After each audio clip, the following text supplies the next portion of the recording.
Christ is risen. Indeed, he is risen. I'm doing this video because I see, like I said, I've lost faith in the red and the blue. Um, I believe we've failed as far as, uh, equitable, um, equitable operationalization of fair political environments for third parties. It is not fair at all. Not just the funding side, but also, operationalizing those equal protections for third parties, so they have the same legal standing as the two major parties. No, not even close.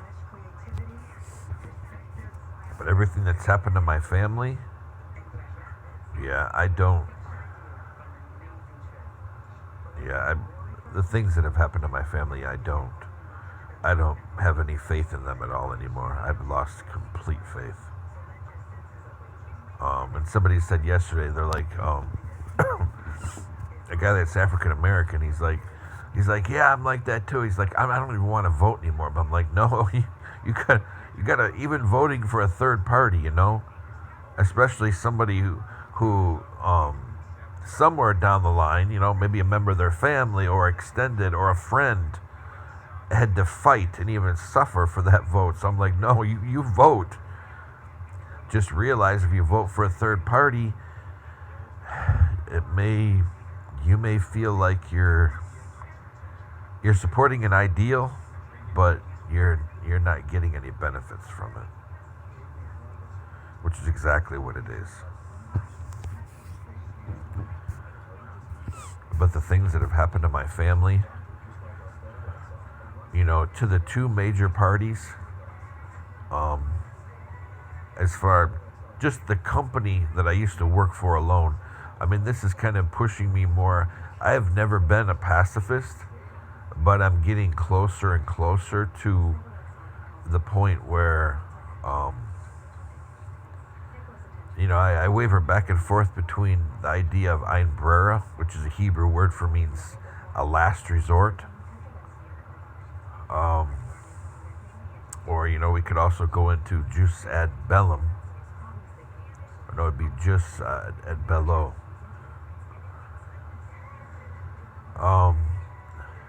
But, almost sitting in a point of pacifism, unless that, definitive fire is shot or that strike that would harm myself or my family or my community or my country or my faith or, Catholic veterans out there, Orthodox veterans, because of all the ramifications from the media and the Me Too movement, which didn't really help any of the victims. All they did is create a national firestorm that still is having effects now. We need to protect our priests, our deacons, our religious, because they're being targeted. So veterans, just be ready when you're at liturgy or you're at mass. Sit in the front rows and, just keep in mind that somebody, some kind of troublemaker or, maybe a Me Too victim that has been radicalized into an emotional breakdown, they may target a priest. Because the media made it sound like we're the only churches with the problems. And we're not. You look at statistics, the problem from Me Too and Christianity, it falls in the Protestants' lap more than anything, and evangelicals more than us. Especially considering Catholic and Orthodox, you're talking about several billion people.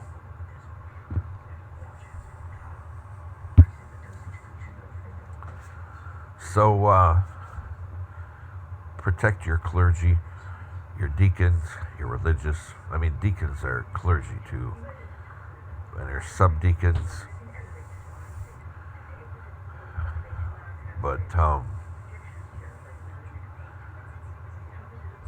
But anyway, so we um we have to protect them. But the things that have happened to my family, I just can't, in good conscience, give any kind of reverence for those two parties. As I said before, just talking about my former company, um, deep ties to both sides of the aisle. Very deep ties. And I have a good feeling, a good hunch, especially since I've seen some of the people I used to work with ignore me or are aggressive towards me. Don't ask me why. The company is doing better, but evidently somebody tried to, rattle people's cages and get people all stoked against me because I made some complaints about things that were going on, especially regarding people who were injured. And I know that upper leadership, some of them were special operators, and they're just dumping us like Wall Street, blue blood one percenters, totally throwing away every single code and oath that's been sworn. And it made me sick to my stomach.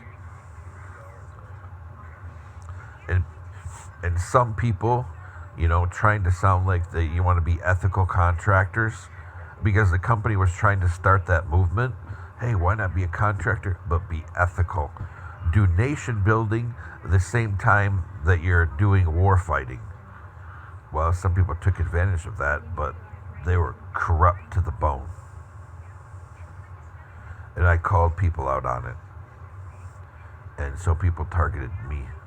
But it's deeper than that, because I've encountered so many human traffickers in my travels around the globe. So many. The American ones I confront, and I give them a chance to change. Yes, I've been threatened before. And then apparently some QAnoners found out about us too. And so we have to deal with this as well. So I can't put my finger on every single group, but what I can put my finger on is families and people that we repeatedly see who target us, and businesses or agencies that were repeatedly targeted, because obviously people are organizing against my daughter and myself in these businesses, in these agencies. That's why people will use a fake name or wear a fake ID badge or use somebody else's or turn them around. And they protect each other, The people who are hurting families in Saginaw County, they protect each other.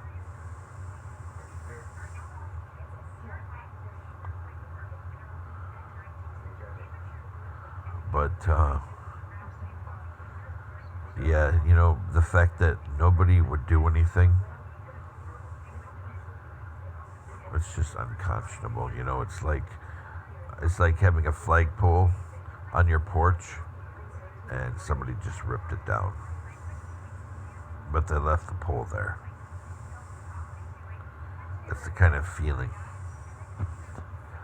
It's kind of like somebody crossing a boundary and being violated, but you don't have the dirty part because it's not your fault, but what can you do?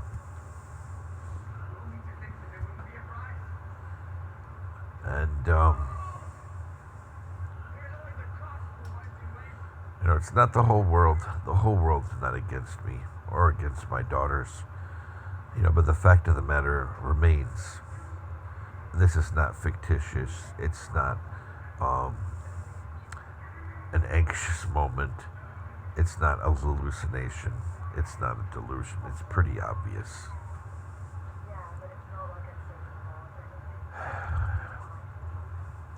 That's why I've lost faith in the two parties. And, another thing, when when the parties throw money at veterans for housing, like that's going to fix anything. These are always temporary shelters, or it's a voucher that's geared towards an apartment. Veterans don't need to be put in apartments. Even veterans, I've encountered a few veterans the past probably year that are dealing with addiction issues, and that's great. And they go far away for their treatment, which is great. That way, it's not brought back into the community, but yet they still have to be prepared. When they go out in the community, they may encounter people. They may even encounter people they used to do their addictive thing with, or sell it, or traffic it. And they have to be prepared for this. And like been telling HUD-VASH for about 5 years now, why don't they have a problem? Why do they have a problem with helping veterans? Some veterans are going to need a new identity. And they have this Veterans Justice Program that essentially has very little legal counsel. Very little. It's social workers who know about the legal system.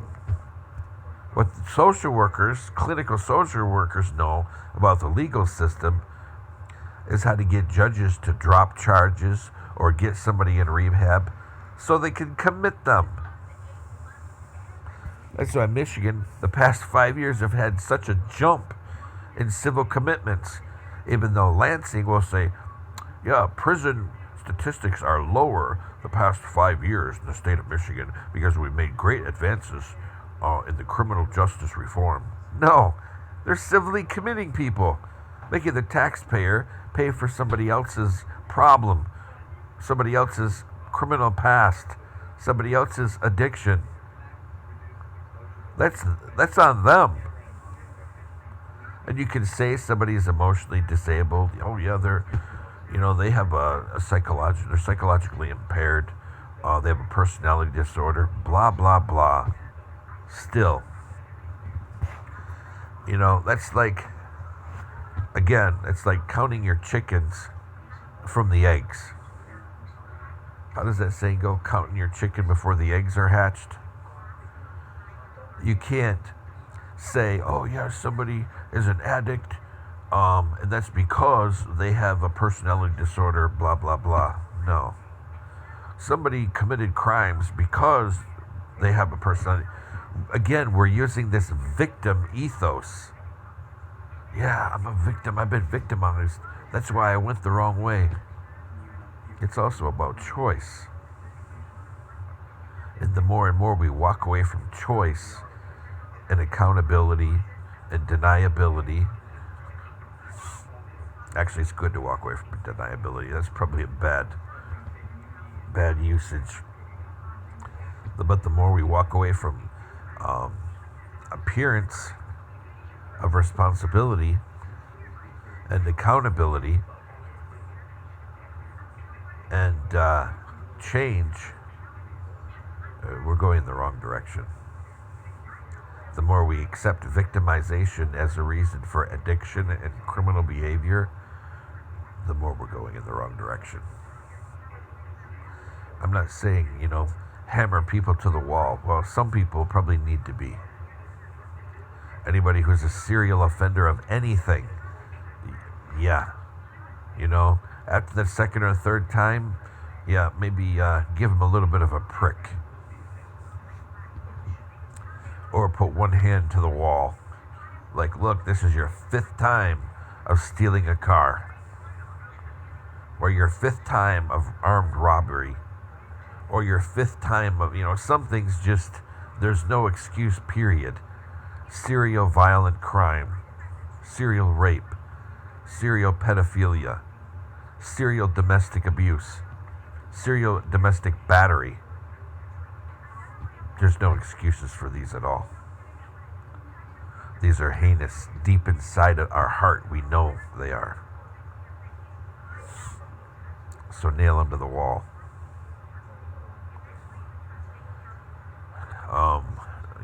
serial electronic crimes, people that just keep hacking people and keep stealing identities.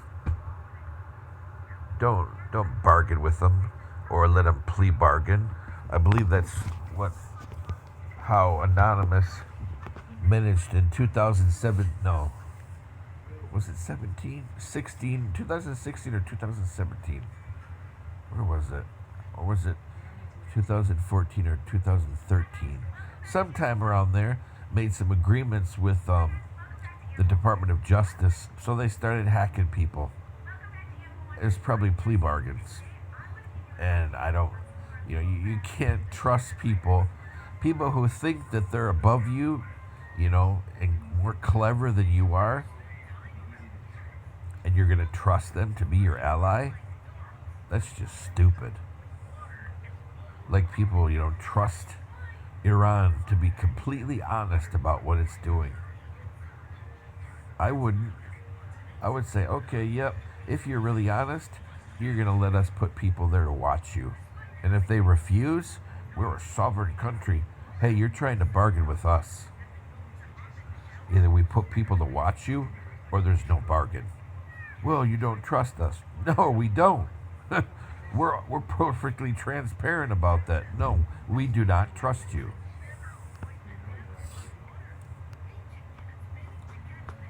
Because you have evidence that you've done this and this and this and this. It's not an accusation. An accusation. We're looking at the evidence right here. Yep, you're making plutonium. We don't see a bunch of power plants. So, 1 + 1 = 2. But and you can't possibly have that much weapons grade plutonium from a couple of uranium powered plants. But yeah,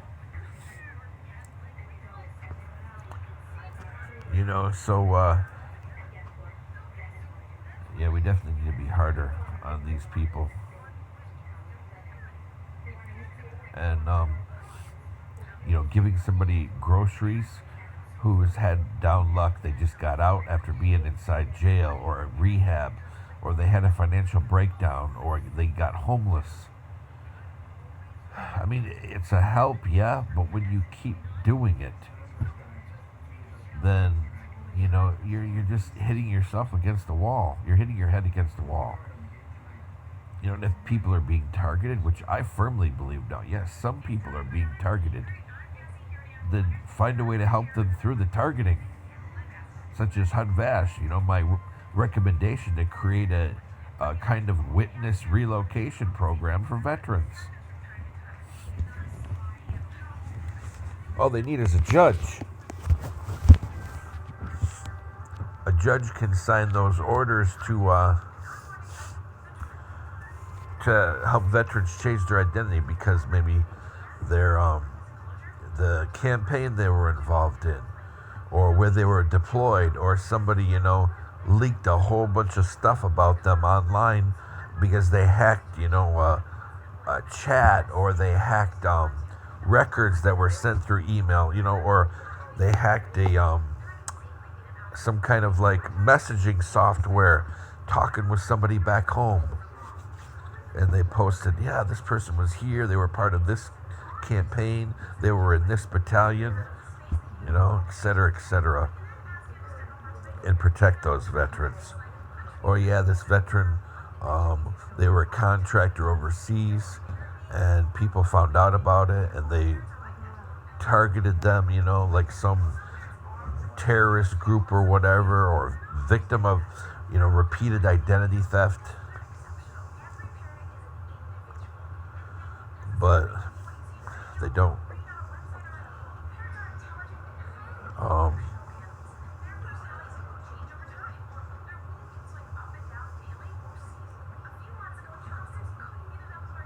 Very problematic for those veterans.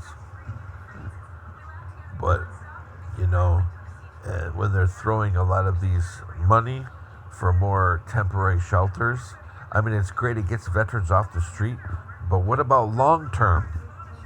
You're going to put them on a voucher that makes more real estate portfolios fat, but doesn't really get the veteran stable housing? And what if they're put in one of these complexes where they get targeted? Is that really responsible spending? Because we know, regardless of what HUD Vash says on their website, they do not do good case management. They don't. I've seen more retaliation than I have good case management. They protect each other.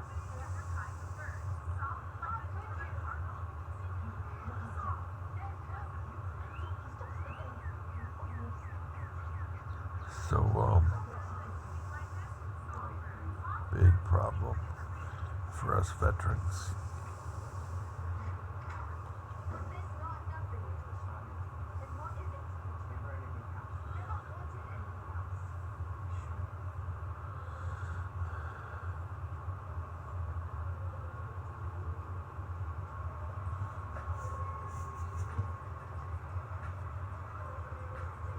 But,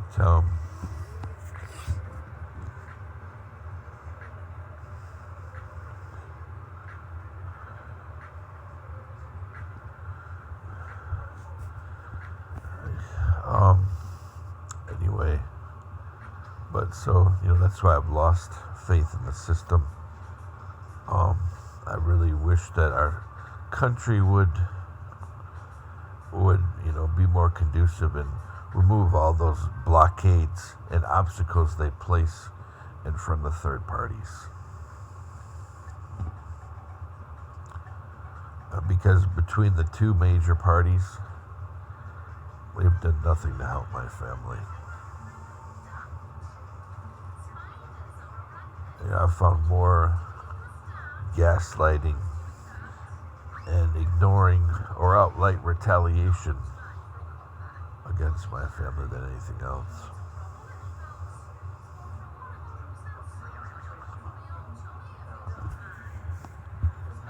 So, in the end, you just have to hope that God will deliver you, even if you can't understand his methods, and that Our Lady will, protect you in her hands, and that these things have a purpose, and that someday people will change, the world will change, or at least your community will change.